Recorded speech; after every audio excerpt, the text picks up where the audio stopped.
Morning friends, welcome to study with Neelam. I hope आप सभी लोग बहुत अच्छे होंगे। आज है 26 अगस्त और 26 अगस्त के सभी बेस्ट करंट अफेयर्स के क्वेश्चंस और पॉइंट टू पॉइंट सेक्शन के साथ हम आज का लेक्चर शुरू करेंगे।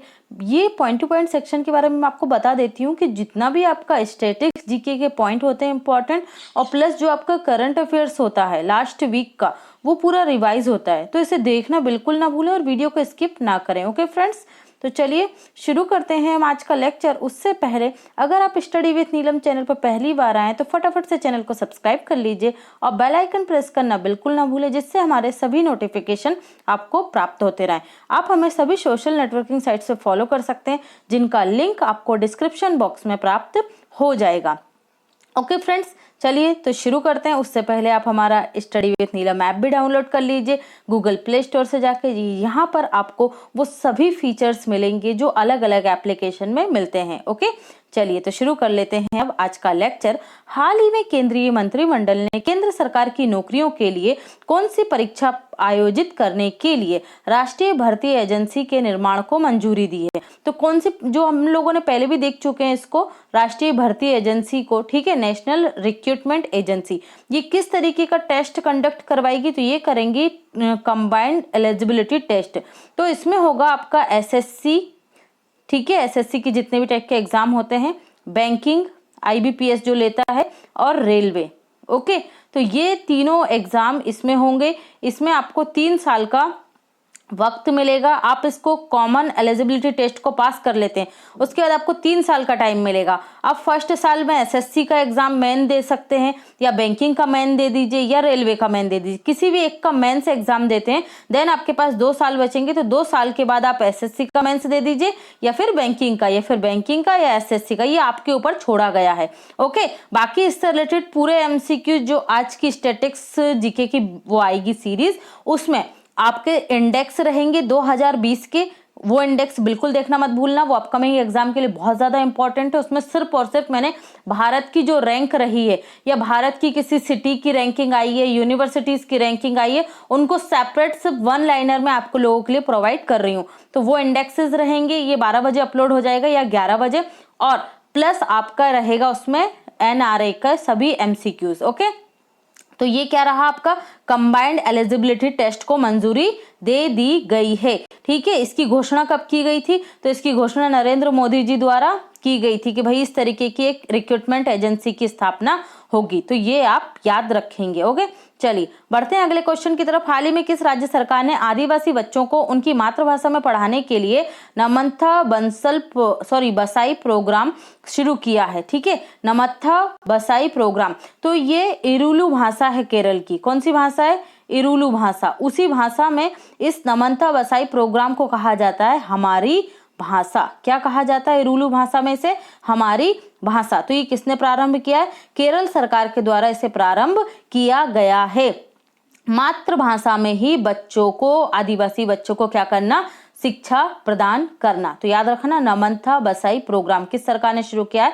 केरल सरकार के द्वारा प्रारंभ किया गया है। तो ये देख लेते हैं हम मैप में केरल। यहाँ रही केरल की लोकेशन, और इसके पड़ोसी राज्य कौन है? कर्नाटक है और तमिलनाडु है। ठीक है, याद रखिएगा अच्छा। केरल के इस तट को, ये केरल का इस तट को क्या कहा जाता है? मालाबार तट कहलाता है। ठीक है, एग्जाम में पूछा जा चुका है, इसलिए याद रखिएगा। ओके, केरल की राजधानी क्या है? तिरुवनंतपुरम, जो इसके दक्षिण में स्थित है। ओके, सबरीमाला मंदिर केरल में ही प्रसिद्ध है। यहाँ पर महिलाओं के प्रवेश के लिए लेकर क्या है, बंद, मतलब इसे बंद किया गया था, लेकिन सुप्रीम कोर्ट के निर्णय के बाद इसे खोल दिया गया। लेकिन ये क्वेश्चन बहुत ज्यादा एग्जाम में पूछा जा चुका है। मोहिनीअट्टम कथकली डांस किस राज्य के हैं? केरल के हैं। और डांस के लिए भी स्टैटिक्स वीडियो अलग से बना हुआ है, जाकर आप प्ले लिस्ट में देख सकते हैं। ओके, केरल के तट को क्या कहा जाता है? मालाबार तट कहा जाता है। लोकसभा 20, राज्यसभा 9 और विधानसभा की 140 सीटें हैं। यहाँ के सीएम कौन है केरल के? तो यहाँ के सीएम हैं आपके पिनरई विजयन। कौन है? पिनरई विजयन यहाँ के सीएम हैं। और राज्यपाल हैं यहाँ के आरिफ मोहम्मद खान। राज्यपाल आरिफ मोहम्मद खान। और सीजे कौन है केरल हाई कोर्ट के? तो ये हैं एस मणिशंकर। कौन है CJ? S Manishankar. Okay, capital Thiruvananthapuram हम देख चुके हैं। ओके, तो ये सारे पॉइंट आप यहाँ से याद रखेंगे। केंद्र सरकार ने ट्रांसजेंडर व्यक्तियों के लिए राष्ट्रीय परिषद का गठन किया। इस परिषद के अध्यक्ष किसे बनाया गया है? तो इस परिषद के अध्यक्ष कौन होंगे? ये होंगे थावरचंद गहलोत। कौन होंगे?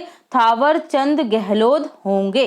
देखिए, मैंने आप लोगों को कल ही बताया था कि ओडिशा ऐसा पहला राज्य है देश का जिसने ट्रांसजेंडरों के लिए पेंशन प्रोग्राम शुरू किया है। ओके, तो उसी से आप ये देख सकते हैं जो national council for transgender persons perform, ठीक है, ये एक्ट बना है 2019 में और उसी एक्ट के तहत, ये हिंदुस्तान टाइम्स की न्यूज़ है, उसी की कॉपी, कट कॉपी, ये जो फ्लैग दिख रहा है आपका, ये ट्रांसजेंडरों को रिप्रेजेंट करता है, तो ये फ्लैग भी याद रखिएगा। ओके, और ये इसके की पॉइंट्स हैं, आप इसे स्क्रीनशॉट लेकर या पीडीएफ में पढ़ सकते हैं। ये हैं थावरचंद गहलोत, ठीक है, इन्हीं के द्वारा क्या किया गया है, इसे लॉन्च किया गया है।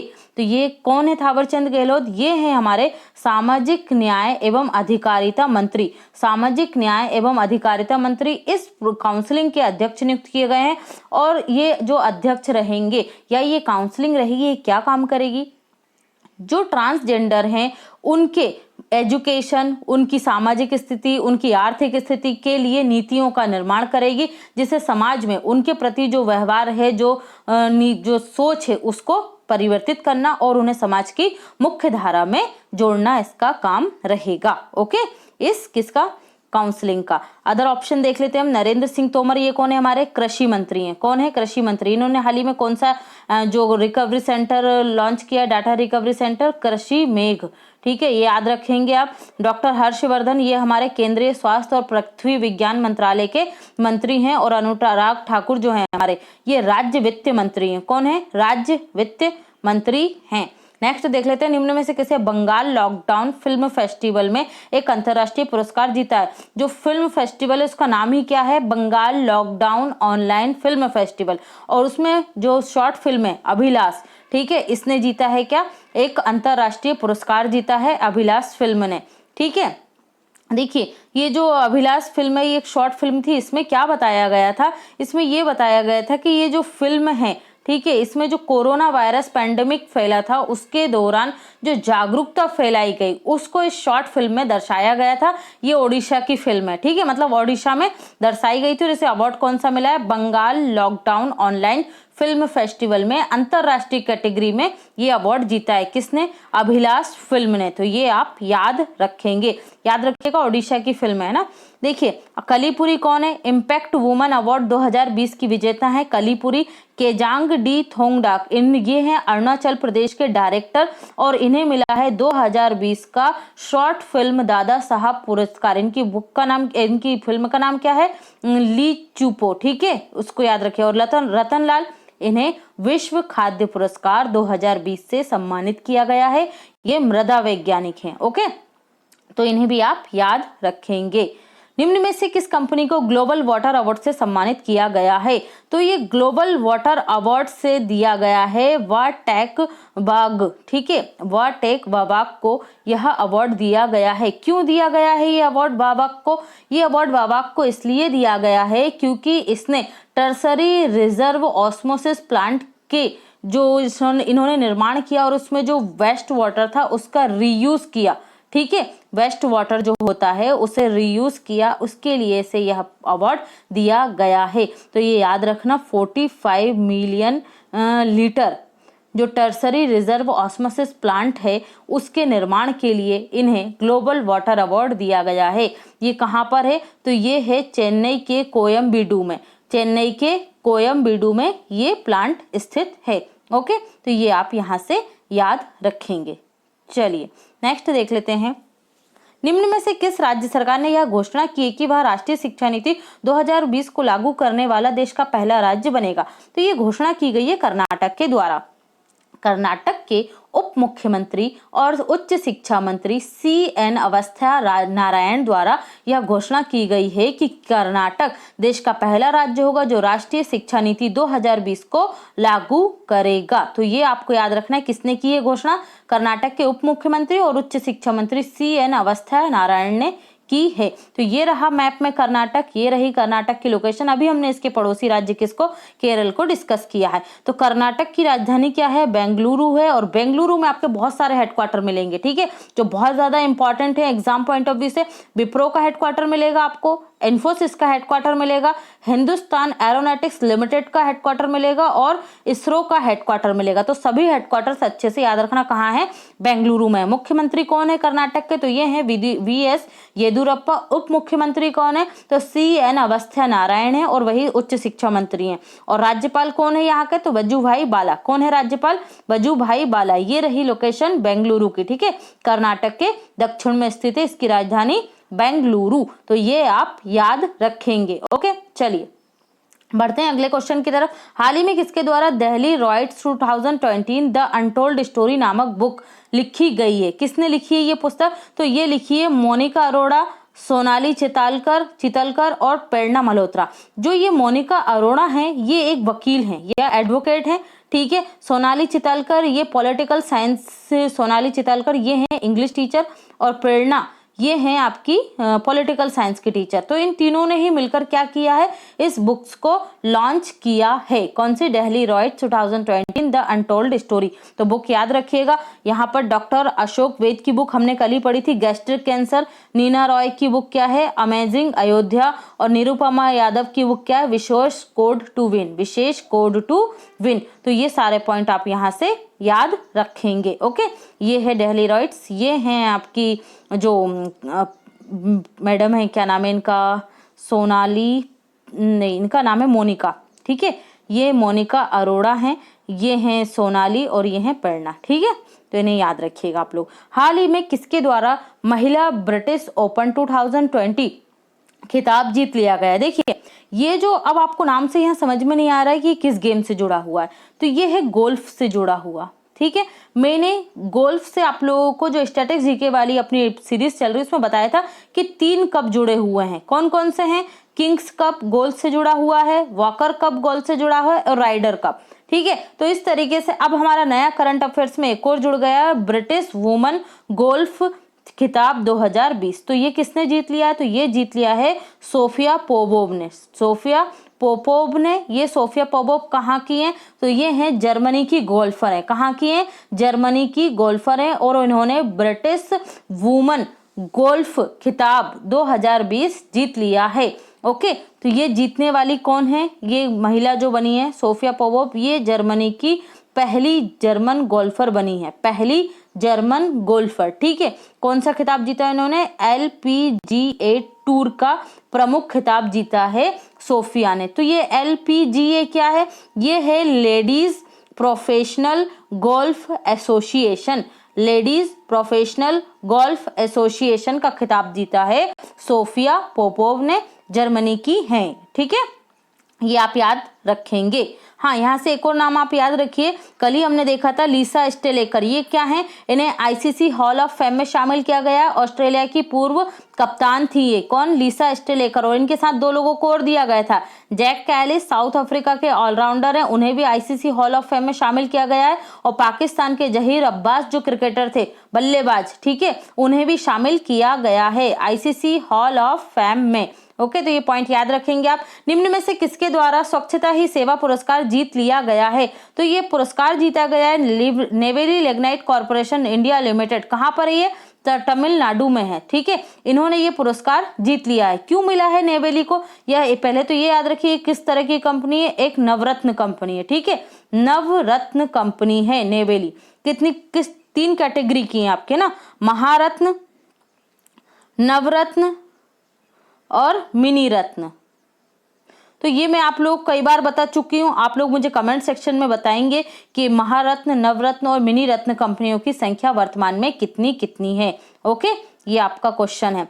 तो ये किसने जीत लिया है, नेवेली लिग्नाइट कॉर्पोरेशन ने। क्यों मिला है नहीं ये अवार्ड, तमिलनाडु में स्थित नेवेली टाउनशिप जो है, जो इनके द्वारा स्थापित की गई है नेवेली टाउनशिप, वहां पर स्वच्छता और उस एरिया में नेवेली टाउनशिप में बहुत ज्यादा हरा भरा या वृक्षारोपण करने के लिए इन्हें यह पुरस्कार मिला है, स्वच्छता ही सेवा है पुरस्कार। तो ये कहाँ मिलेगी आपको, चेन्नई में, ठीक है, याद रखिएगा, ये भी चेन्नई में मिलेगी। और वाटेक वाबाग जो कंपनी है, वाटर पुरस्कार मिला है जिसे, वो भी आपको चेन्नई में मिलेगी। तो ये आप याद रखेंगे, नेवेली कॉरपोरेशन को मिला है। हाल ही में डीआरडीओ के प्रमुख जी सतीश रेड्डी का कार्यकाल कितने वर्ष के लिए बढ़ा दिया गया है? 2 साल के लिए इनका जो कार्यकाल है वो बढ़ा दिया गया है जी सतीश रेड्डी, और ये सचिव के रूप में भी 2 साल तक डीआरडीओ का कार्यालय संभालेंगे। ठीक है, याद रखिएगा जी सतीश रेड्डी को। इन्हें मिसाइल मैन अवार्ड भी प्राप्त हो चुका है। किसे?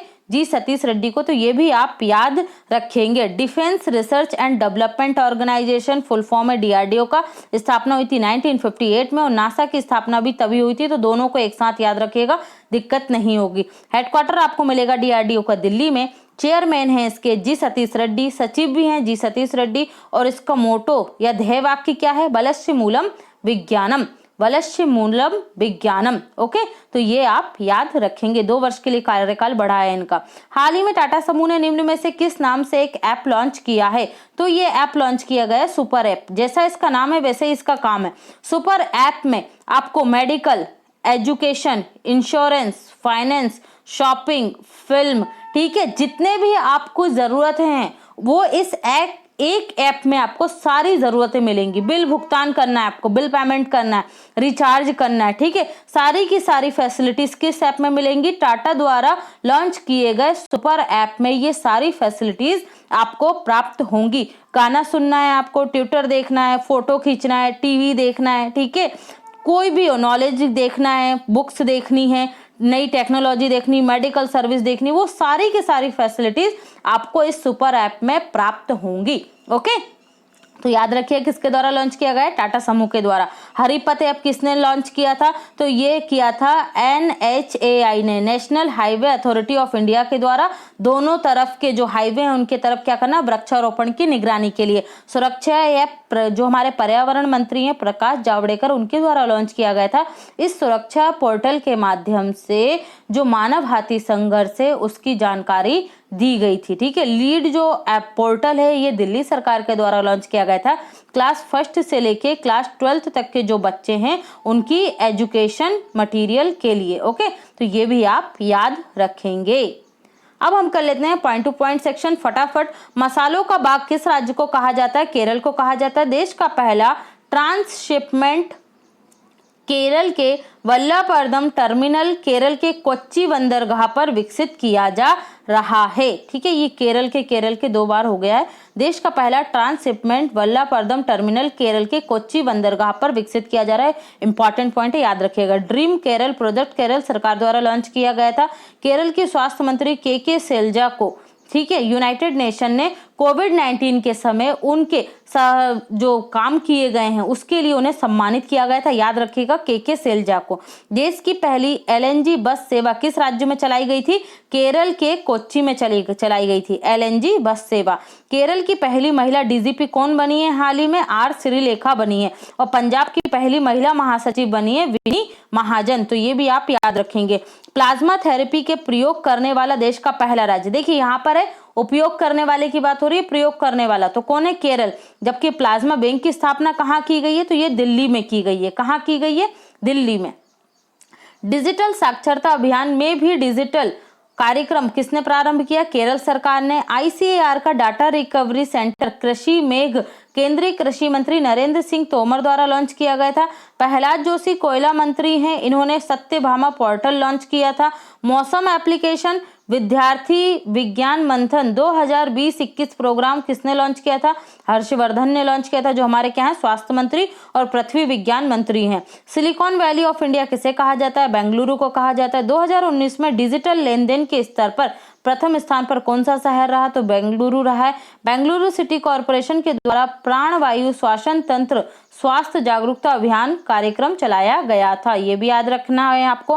बेंगलुरु में बाढ़ चेतावनी तंत्र मेघ संदेश एप्लीकेशन और मुंबई में आई फ्लो एप्लीकेशन स्थापित किए गए थे। दोनों ही क्या है? बाढ़ जो आती है उसकी चेतावनी तंत्र के लिए स्थापित किए गए हैं। कर्नाटक सरकार ने हथकरघा बुनकरों के लिए नेकरा सम्मान योजना प्रारंभ की थी। किसने? कर्नाटक सरकार ने। हुबली स्टेशन दुनिया का सबसे लंबा प्लेटफॉर्म बन रहा है। कितनी है लंबाई? 1400 मीटर। और वर्तमान में कौन सा है? गोरखपुर है, उत्तर प्रदेश का, 1366 मीटर। ओके, तो ये याद रखेंगे आप। 18 जून को कर्नाटक सरकार ने कौन सा दिवस मनाया? मार्क्स दिवस मनाया। केम्पेगौड़ा हवाई अड्डा द्वारा कौन सा अवार्ड जीता गया? Sky trap award. और ये ऑटोमेटिक इरिगेशन सिस्टम लागू करने वाला भी देश का पहला हवाई अड्डा है। कौन सा? केम्पेगौड़ा हवाई अड्डा, कर्नाटक। केगा न्यूक्लियर पावर प्लांट आपको कहाँ मिलेगा? तो ये भी मिलेगा आपको कर्नाटक में। और स्टैटिक्स जीके के टॉपिक में ऐसे प्लांट को हम कंप्लीट कर चुके हैं, प्लेलिस्ट में आप जाकर देख सकते हैं। बन्नेरघट्टा नेशनल पार्क कर्नाटक, अंशी national park Karnataka, Bandipur national park Karnataka, Nagarhole national park Karnataka में मिलेगा। गैस्ट्रिक कैंसर बुक के लेखक कौन है? तो अशोक वेद हैं। अमेरिकी नौसेना में शामिल होने वाली पहली आश्वेत महिला है, कौन है? मैडलिन स्वीगल है। कौन है? मैडलिन स्वीगल। क्लो मैककर्डल ऑस्ट्रेलिया की तैराक हैं। इंग्लिश चैनल में सबसे अधिक समय तक तैरने का पुरुषों का रिकॉर्ड तोड़ा है। किसने? क्लो मैककर्डल ने। डीआरडीओ द्वारा एंटी ड्रोन सिस्टम विकसित किया गया जिसे 15 अगस्त को लॉन्च किया गया था। ये क्वेश्चन हमने कंप्लीट किया था। भारतीय सेना को एलएसी पर सटीक निगरानी, एलएसी पूर्वी लद्दाख क्षेत्र में निगरानी के लिए डीआरडीओ ने कौन सा ड्रोन दिया था? भारत नामक एक ड्रोन दिया गया है। ठीक है, भारतीय सेना को डीआरडीओ ने IL-76 विमान के लिए P-7 हैवी ड्रॉप सिस्टम विकसित किया है। ठीक है, 700 टन जो IL-76 विमान है, इससे क्या किया गया? हैवी 700 टन का जो भार था, ठीक है, उसे लैंडिंग कराई गई, सुरक्षित लैंडिंग। इसका मतलब यह है कि किसी इमरजेंसी में या युद्ध के टाइम पर इस तरीके की परिस्थिति बनती है कि हमें रसद पहुंचानी है, हथियार पहुंचाने, तो 700 टन तक का वजन PL-76 विमान क्या कर सकता है? ढो सकता है। जर्मी क्लीन सैनिटाइज चेंबर सुरक्षा बलों की ड्रेस को वायरस मुक्त करने के लिए डीआरडीओ द्वारा विकसित किया गया था, याद रखिएगा। डीआरडीओ दिवस 1 जनवरी को सेलिब्रेट किया जाता है। ओके फ्रेंड्स, तो ये था हमारा आज का current affairs. Thanks for watching, have a great day. और चैनल को लाइक सब्सक्राइब कीजिए, वीडियो को लाइक कीजिए और शेयर करना बिल्कुल मत भूलिए। Okay, thanks for watching.